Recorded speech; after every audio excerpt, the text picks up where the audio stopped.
Hello, it is Foundation Friday, May 27th, 2022. Steve Sipress here wearing my brand new New York Mets Hawaiian shirt. Check it out. All kinds of great Mets stuff on here. We got Citi Field. We got Mets beer and popcorn and peanuts and hot dogs like I sold when I was a vendor in Madison Square Garden. A lot of the vendors, the garden was for the winter sports, hockey and basketball, the Rangers and Knicks. Not much happening this summer. A lot of the vendors went and worked in the baseball stadiums, Shea Stadium, Yankee Stadium. I did not. However, if I had, I would have sold Mets popcorn and peanuts and hot dogs and such. But this is my favorite birthday present of the year for my beautiful wife, Michelle. My brand new New York Mets silly Hawaiian shirt to wear.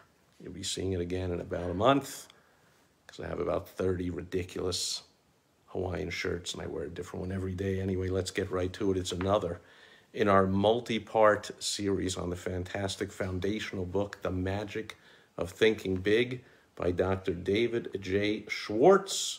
Hopefully by now you've gone out and got your copy because we are nearing the very end of Chapter 7, Managing Your Environment. Go first class. Dr. Schwartz shares with us today, go first class. This is an excellent rule to follow in everything you do, including the goods and services you buy. And he gives a whole bunch of examples, which I will give one a little later on. But he talks about saying, of course, I have heard the argument many times, but I can't afford to go first class. The simplest answer is you cannot afford to go any other way. Certainly in the long run, going first class actually costs you less than going second class. Then too, it's better to have fewer things and have quality than to have many things and have junk. It's better, for example, to have one really good pair of shoes than to have 3 pairs of second-class shoes. And that's where I will share my example, one of which, for many of you know that I did door-to-door sales for 9 years. Now, about 7 of those years was in management, very rarely going out in the sales field. But for a couple of years there, or maybe a little bit more, it was pounding the pavement day after day after day after day. We went through shoes like you wouldn't believe. So I had a buddy that shared with me, you know, what are you doing? Ripping up decent pairs of shoes. Took me over to the Payless shoe store. I don't know if they're still around. I know they went bankrupt. I don't know if they're still in business, but this was every pair of shoes in the store, $20, $19.99. He's like, this is what you do, because we're going to need a new pair of shoes every 3-4 weeks the way we wear them out. Don't buy a nice pair of shoes, $20 shoes. Okay, great. So that's what I did. And I went through pair after pair after pair after pair until each one, interestingly enough, little study, I guess podiatrists know this, but study in how we walk. Each one would wear out a hole in the exact same spot on the bottom of the shoe every single time. On the right one, not the left one. The left would have a little hole. The right one would already be big. And now, by the way, I wasn't just ruining the shoes. I would keep wearing them with that hole in them. Now I would ruin pairs of socks because it would wear out. I'd be now on the pavement with the hole in the shoe, and I'd wear out a pair of socks. Extra stupid. So not only was I wearing out the $20, I was wearing out some pairs of socks as well, really dumb. And they were crappy shoes, where they were supporting my arches or whatever, or good for my feet, which is good for the rest of the body, of course not, on and on. Flash ahead to about a year after I exited the door-to-door sales world, and I met my beautiful wife, Michelle, who at the time I met her, of course, was not my beautiful wife, but she was a manufacturer's rep for a shoe company. And she was like, what are you doing? What's with the cheap shoes? And she got me 2 really, really nice pairs. She was a manufacturer's rep for a European brand called Echo, E-C-C-O, and she got me 2 really nice pairs of black dress Echo shoes, like, I don't know, $150, $200 pair of shoes or whatever. I still have them to this day, 20 years later.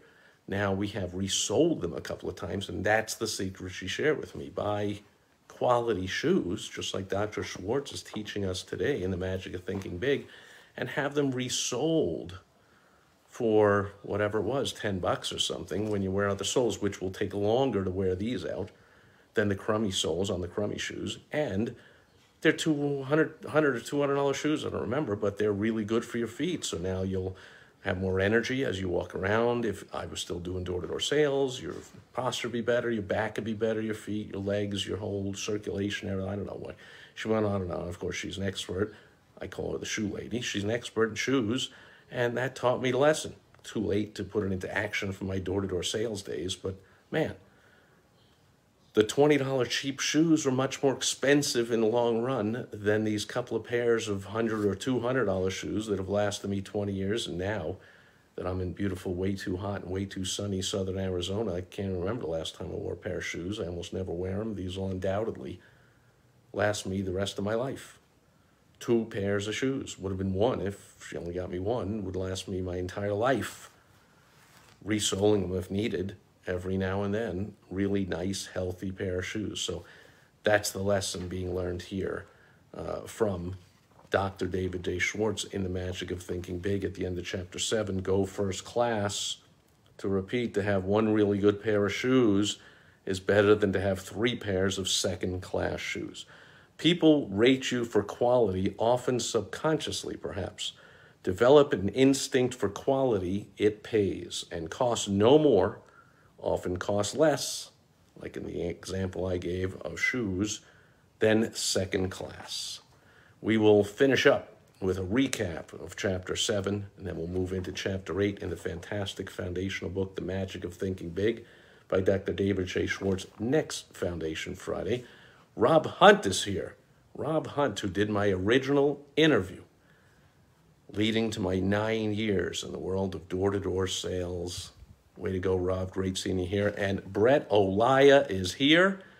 Great seeing you, Brett Olaya. Hope you, I'm sure, have you? You must have read fantastic foundational book, The Magic of Thinking Big. If not, highly recommend it. Go out and get yourself a copy because you certainly know the magic of thinking big. This will reinforce a lot of things you know. Same with you, Rob, and anyone out there successful, but guaranteed to catch a few things out of here as well that'll help you out, and share it with the ones you love. It'll help them as well. Anyway, that'll do it for Foundational Friday, May 27th, 2020.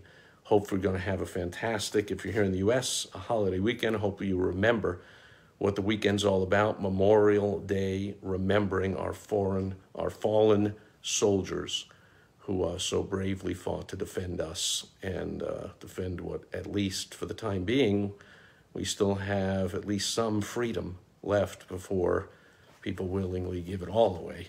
And that's thanks to the brave ones who we think about in memoriam this weekend. And Brett Alliance says, I think I did the audiobook faster and easier than reading at times, of course.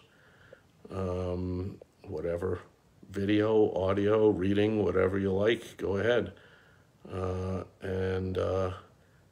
Steve Sipress is one of the smartest guys I know. Thank you, Brett Alaya.